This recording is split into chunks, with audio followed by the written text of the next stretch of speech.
The night is dark and full of terrors. Oh, wait a minute, that's the wrong universe. Well, it's the same, so here in this video we will showcase 10 types of vampires of the Marvel Universe, with special emphasis on Morbius and then a short description on the other subspecies of vampires, which will include the likes of Dracula and Blade. Altogether, with Morbius, the living vampire, all these beings have super strength, agility and endurance, but they also differ from each other in many other aspects, like origins or special abilities, and even their form and appearance. So let's look into them. Let's start with the original vampire, who isn't Dracula, but another being that once walked the earth by the name of Vane. The Atlantean cult of Dark Holders exploited the power of Chthon scrolls from the Dark Hole to create vampires in the pre-cataclysmic era some 20,000 years ago. Vane, one of their own, was raised as the world's first vampire as a result. Vane immediately dispatched the remaining Dark Holders and utilized them to establish a vampire race, naming himself the Vampire Lord. He had all the powers of a vampire and vulnerabilities such as vulnerabilities to silver, crucifixes and sunlight. He was worshipped as a god Baal and later as Sathogwa by various peoples in the past. But then later on, both of his existence, he passed on his powers to Dracula in the year 1459 and then committed suicide in sunlight. Now let's look at Morbius. Unlike other vampires who are undead, Morbius is a living vampire. Well, he experimented on vampire bat blood and injected himself with a serum that he hoped would cure his blood disease, but unfortunately he became a vampire. His face would morph into a resemblance of a bat in his vampiric state. His bones also become somewhat hollow, allowing him to fly by riding wind currents. His new shape also improves his senses and offers him more stamina, speed, strength and durability. Unfortunately, he needs to feed on blood in order to survive. Therefore, he was first seen as a villain, but later on as an anti-hero of sorts. While he possesses many traditional vampire strengths, he does not have their same weaknesses towards the sun, garlic and other religious artifacts. He can regenerate injured tissue, but then he's not invulnerable and can be hurt severely with enough force. So this next type of vampire is a very well-known one and might include just one individual. This one includes the likes of Blade. He was born a human and a vampire hybrid, and the enzymes in Blade's blood made him immune to normal vampire bites, making him uniquely attuned to sensing the supernatural, and he was resistant to aging.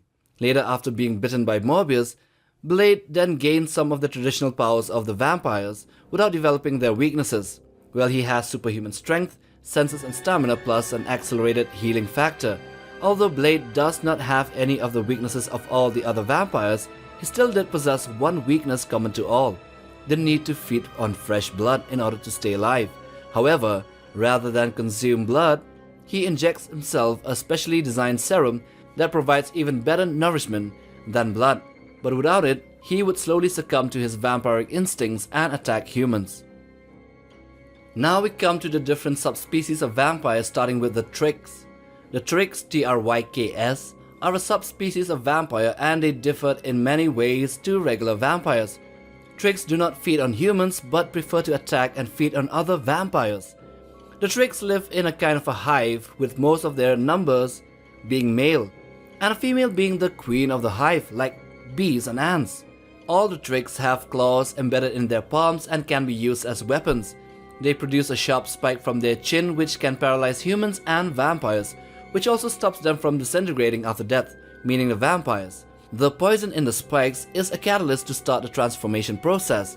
This process goes on 3 different stages.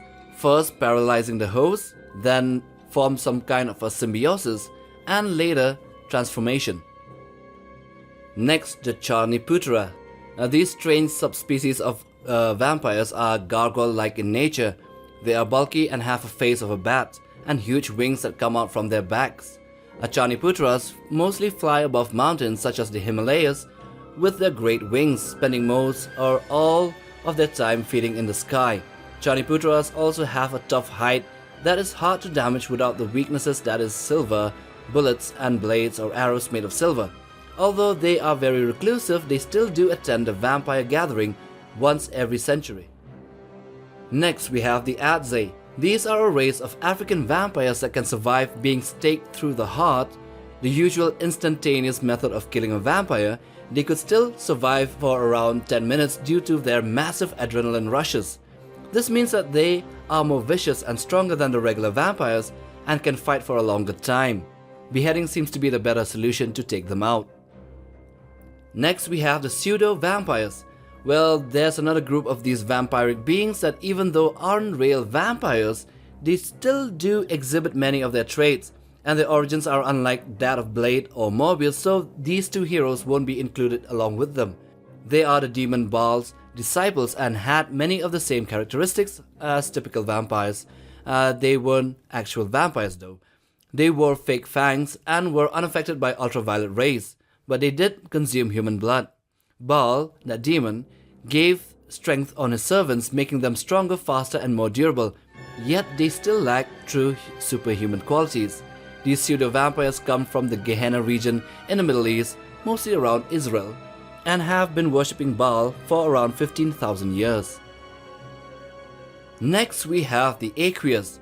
This one has quite a number of races in its fold.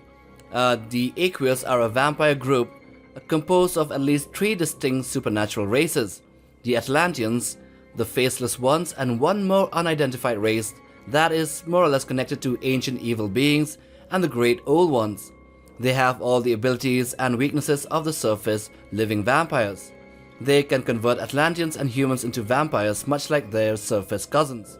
They have the advantage over the surface dwellers as sunlight cannot reach the deepest depths of the ocean, so they can swim along whatever time they want to.